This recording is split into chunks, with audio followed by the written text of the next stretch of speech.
Right, we're on. Okay. Hello, so it's Andrew Purcell here. And this is Nigel Ratcliffe. And Linda Weefy, the Nigel Purcell Trio. But this video has nothing to do with music whatsoever, because on this video, what we're going to be talking about is the paranormal. And it's for the group that I've set up on Facebook called the Ghost Pages. So we're going to talk about perception. And I'll start off with my personal experiences, and then Nigel's got some that he can tell you about himself.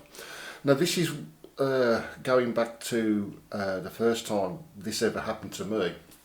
I was working a day shift at Selly Oak Hospital, and I'm walking down this ward, and suddenly I've bumped into something that I can't see, which is quite odd. There's something there. Yeah. Now, this is in the middle of the day, in the middle of a busy ward, and you don't expect things like that, even though people since then, oh yes, Selly Oak's haunted, have you seen the woman by the lift with no feet and things like that. The reason she's got no feet is because she's walking on the old floor. Yeah. Yeah, and we've heard that one, and I've heard similar experiences from people who worked at the old QA. These are hospitals in Birmingham for international views. So you can try this at home or when you've got 5 minutes on your break to sort of get the feeling of what it was like. So I'm going to ask Nigel to close his eyes, but look towards me. So yeah. Now imagine, Nigel, that you can still see the room around. Mm-hmm. Yeah. Mm-hmm. And what I'm going to do is literally. How does that feel? It feels like there's something close to me. There's something close to you, isn't it? Mm-hmm. Now, obviously, you can open your eyes now. Nigel knows it's me, but you can try that at home or wherever. Having a presence right in front of you, and I'm not talking about closing your eyes and sticking your hand there, but having something substantively physical, Yeah. but you can't see it, but you impact into it. So that's one of the things. As I say, we're talking about visual perception, the previous pictures that I've put on the Ghost Pages about what I perceive to be entities at the end of that long corridor, what was Dudley Road. It's not a question of like, oh look, there's a ghost, I'll get my mobile phone out and take a picture, stand still. It's you're there and you go, you know, and it wasn't 100% hit rate, because it can be artifact, shadow, other humans is the classic one, and then you've got photographic anomalies as well. But you can get on digital cameras, but the ones that I've posted are the ones that have been through the what's the word I'm looking for, quality control would be the best one. I'm definitely convinced there is something there. Yeah. And of course he tries these things out on me when I arrive. Yeah. And so what can you see? And Yeah. if I see the same as him, and I'm pointing out a head and shoulders and a belt and whatever the thing's wearing, then there must be something to it. Yeah, so obviously that's the visual thing, and we've always done the one where something catches you in the corner of your eye, Yeah. and you walk past it, and it's either there or it isn't. Mm. It's like the quantum mechanics restaurant thing. Yeah. You know, you can fact check it or read that up. You Right. know, but basically it means that everything that's on the restaurant menu is on one table, and the minute you look at the one you want, the rest disappears. And the one that you want stays.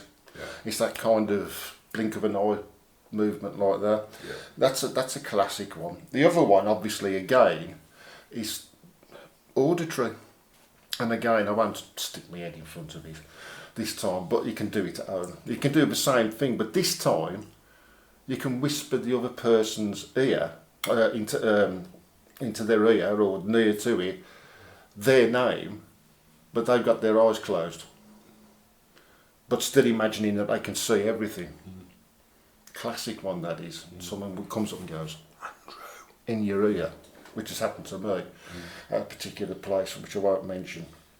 It was a nursing home. Quite weird. So you got the visual, you got the auditory, olfactory, smell. Nige, your story. Well, many years ago, I was feeding my firstborn son in a high chair, and I was putting the food into his head. He was about 12 months, 18 months old, somewhere around there. And this all happened at the same time. He looked past me into the middle distance behind me, gave the biggest grin, biggest smile I've ever seen, and at exactly the same time I smelt cigar smoke, a strong smell of cigars. And the only person in my family that smoked cigars had been long dead by then, my grandfather, who smoked cigars, and I immediately thought of him when this happened, and it all happened in the space of 5 seconds. But as I said to Andrew earlier, before we started this recording, 18-month-old, year-old children don't lie. He definitely saw something behind me that elicited a smile. What it was, he saw, I can't say, but it coincided with a strong smell of cigar. And I think that my grandfather came to visit his great-grandson. That's what I think. Yeah, that ties in with Kirsty Purcell. So, I've gone out to shot. So to put it into context, my late brother John's son Sam's wife, she appeared on Black Country Extra, and I didn't write the name of the show there, but she's got her own page. I'll put a link in as well. And she was describing how the two kids they have always went to a particular place and was giggling at this particular spot, you know. And like Kirsty was saying, she could visualise my late brother. Excuse me. So you got the visual perception, and obviously you have that beautiful innocence of children, young children. There's no filter. If they say they've got an imaginary friend, they've got one, you know, and they can start telling you names and things like that. As age goes up, some will lose that ability, some will keep it, obviously. Not Kirsty, many others. So sight, sound, smell. Taste is a funny one, because I've never experienced it. I don't think. No, some people say that if you pick a drink up and it tastes chalky, something's coming at the taste of it, like, you know, from the other side or wherever. I've never experienced that, but that's something I've come across. The other one is touch. You know, you get the touch on your shoulder, or but then again, those are your classic 5 senses. You've got these 6th sense as well, of being aware that something is around you that you can't put your finger on it. Well, your other senses don't perceive it. It's this other sense, this 6th sense that perceives it. Yeah. And you know it's there, but you can't see it, and you can't taste it, and you can't touch it. Yeah. Smell it. You know. And you've got that feeling that something's up. Like you work in a nursing home, and he was saying like about the things that was flying across the door and the things like that. Well, a cupboard door, a very large, sturdy cupboard door, opened completely inexplicably. In our peripheral vision, I was talking to another fella about his late wife, which was odd. And this thing moved, this door moved, and there was nothing there that would move it. I don't know how it moved, but it certainly did. We both saw it. Did you feel as though there was anything like around at the time? Did you feel like, because people will talk about only after. Yeah. When we saw it move, we both looked at each other, and I actually said to him quite flippantly, because I said, "That's your wife," and he just looked at me and nodded like that. So you know, she's been gone quite a long time, but it was a very odd, very strange thing. and it certainly wasn't any natural thing that caused it.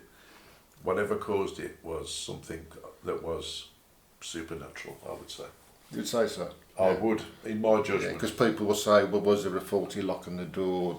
But it was just... I know the cupboard. I go into that cupboard, 100 times a day, and I know what force you need to exert on it to open it, and it definitely opened by itself, and it opened with some speed as well. Yeah. It didn't just gradually, it opened in a very definite way. Yeah, because I can remember growing up in a haunted house, and they can have physical things happen to you. This one's a bit embarrassing, actually.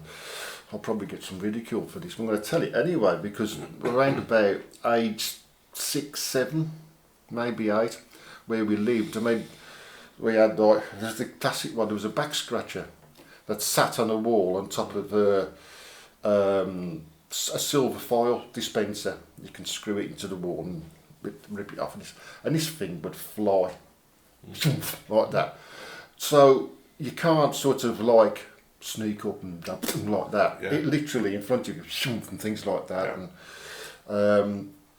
And I couldn't see it, but I knew of it. Yeah. It was on the landing, and I never went to the toilet for a week. No, seriously. I know it's funny. I would not go upstairs, even though I wanted to go. And a week later, said to me, Mum, I haven't been to the toilet for a week. I was constipated. So I went up to Dr. Jones at the end of Erdington High Street, come back, suppository later, job done. But the thing was, I was that freaked out. Yeah. Because I could perceive, I couldn't see. It was that, my dad used to call it the Colonel. He used to call it the Colonel for some reason. Right. I've never... I ought to go on Ancestry and see if I can find out who actually lived there. But it was known across... There's 5, a terrace of 5. I won't say exactly where it is in case people turn up outside asking if they can knock on the door at 2 in the morning and do research, But apparently so I'm facing out onto the main road. Not the house afterwards, this thing was seen on the landing there, so whatever it was, I don't know, but that was my personal experience. And of course, it doesn't necessarily have to be part of those buildings, it could have been part of a building that was there before. Yeah, exactly, it's the superimposition. Yeah. So that's a classic one as just well. One other, like I mentioned, just came into my head, I was working in a kitchen with a space and stores, and on the far wall there was loads and loads of bread stacked up, and there was a good 5-foot gap between the shelf and the gap where you entered the kitchen, and about 4 or 5 loaves of bread just flew into the kitchen like they'd been thrown. So I immediately went in, the back door was locked, the door to the stores was locked, so there was nobody in there. And the cook and myself both sort of looked at each other and said, what the hell was that? Because it couldn't have moved by itself. There must have been some force that exerted upon it. And I'll say 4 or 5 loaves of bread just flew into the kitchen. Weird. Was there any sort of